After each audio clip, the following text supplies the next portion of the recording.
What's going on, guys? It's your boy Freon here, and today we're going to go through a quick run through of the vapor cycle system. Now, the vapor cycle system controls the atmosphere on most GA aircraft and automobiles. If you pay attention to this map here, we just got out of the piston here. Now, the piston drives the Freon throughout the entire system, making the vapor cycle.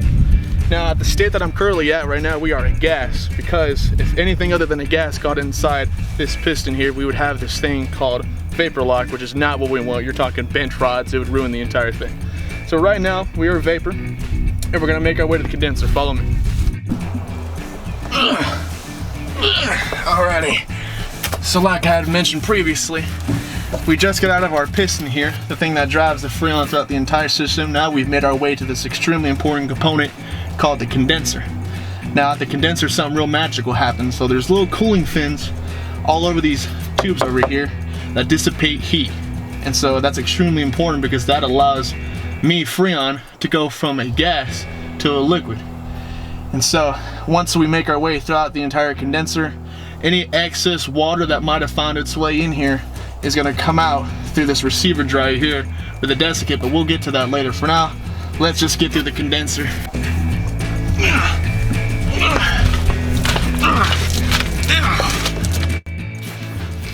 Alright, y'all, so now we just got out of our condenser. So now, very simple part of the system, but very, very important. Now we're about to go through the receiver dryer. Like I mentioned previously, the receiver dryer, all that does is just remove any excess moisture and potential water that might be in me. So we're gonna go ahead and get through that and get dried up and head on down to the thermal expansion valve right after. Alright.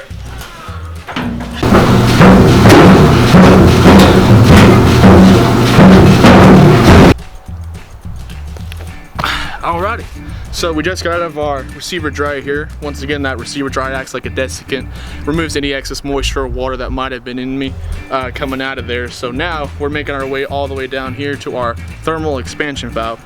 So the thermal expansion valve acts like a lot like a security guard in the sense that it regulates just how much Freon goes inside of our evaporator based off of temperature. So go ahead, follow me, try to keep up. Whoa, whoa, whoa there, Mr. Freon. I'm gonna have to stop you right there. I'm gonna have to check your temperature. Not again. Sir, you are way too hot right now and I cannot let you all in here. You're gonna have to split up. Oh, Lord. Hey guys, it's low pressure liquid Freon here, and we just got through the thermal expansion valve, and through there we had some, some high pressure going through there. After we got through that thermal expansion valve, we are now low pressure, so we're a lot cooler at that point. So this is where it gets extremely cool, both metaphorically and physically. So we have this warm air from the cabin that is getting blown through the blower over the evaporator right here, and once it gets blown over the evaporator, it now becomes cool air and is then blown into the cabin. And then after that, we go through the evaporator and it becomes even more low pressure, and that's where we become low pressure vapor. So now we're a gas and we go right back through the piston, starting this cycle all over again, baby. Alright, ladies and gentlemen, that's all there really is to it. Freon's here, gonna go over a couple key components for the sake of your quizzes and finals. So over here looking at the vapor cycle one last time, wanna go over some key points. We start over here at this piston. The piston drives the Freon throughout the entire system. And don't forget, we can't have any liquid in there, only vapor. Otherwise you're gonna get hydrolyzed, bend the rods, it's gonna be a bad day. And then after that, we go through our condenser here where we go from a vapor to a high pressure liquid. And then after we go through there, we go through our receiver dryer, which acts as a desiccant, removes any excess moisture or water that could be in the system. And then we go all the way through here to our thermal expansion valve.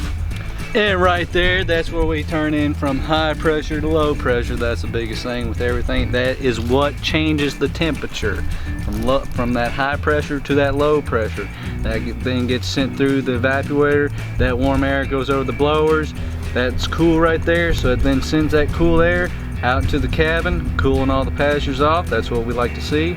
And then we come back through here, turn back into a vapor. And there we go. Do it all over again. Good luck on those quizzes and finals, guys.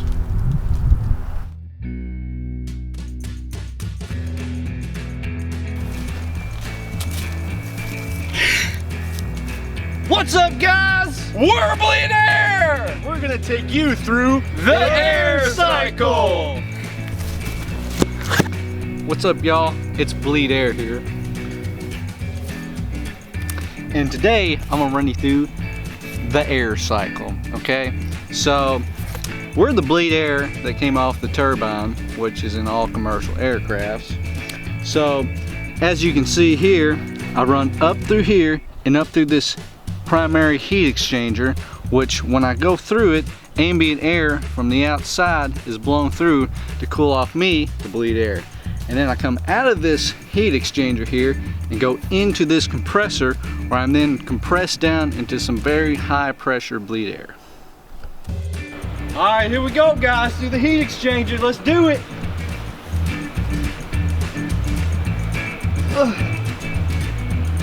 Whew, it's nice and cool through here. Yes, sir.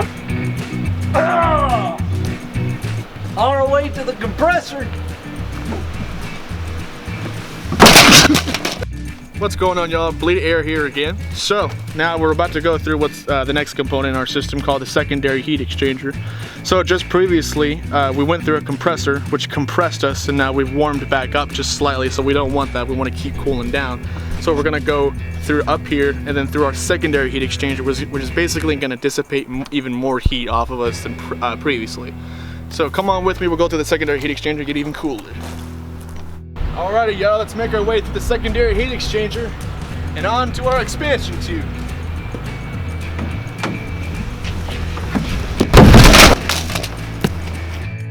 What's going on, guys? Cool Bleed here coming with another explanation here. So if we zoom in on here, we're gonna start right here by the compressor. But essentially what the compressor does is it steps up the pressure into the secondary heat exchanger.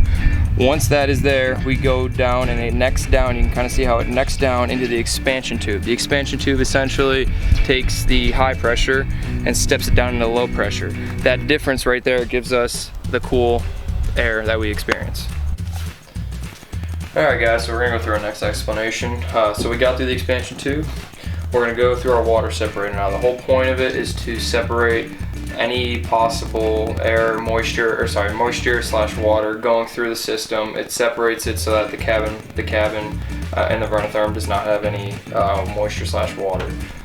So we'll do that now.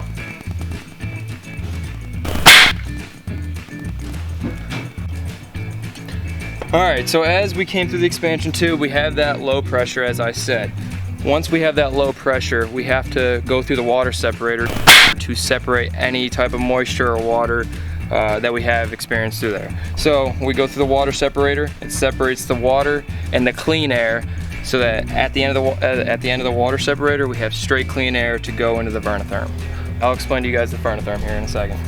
Alright guys, back with another explanation here. So 9 times out of 10, pilots are underpaid. So the least the airlines could do is give us proper adjustments to our cabin atmosphere. So let's go through it. Here's the scenario. We have too cold of a cabin atmosphere, so let's go through it. We have something called a vernotherm. It basically acts like a check valve in the sense that if the cabin atmosphere is too cold, it opens up the water separator temperature control valve and lets the primary heat exchanger, the heat off there, bypass the compressor and the expansion tube, essentially going straight here and going up and warming up the cab.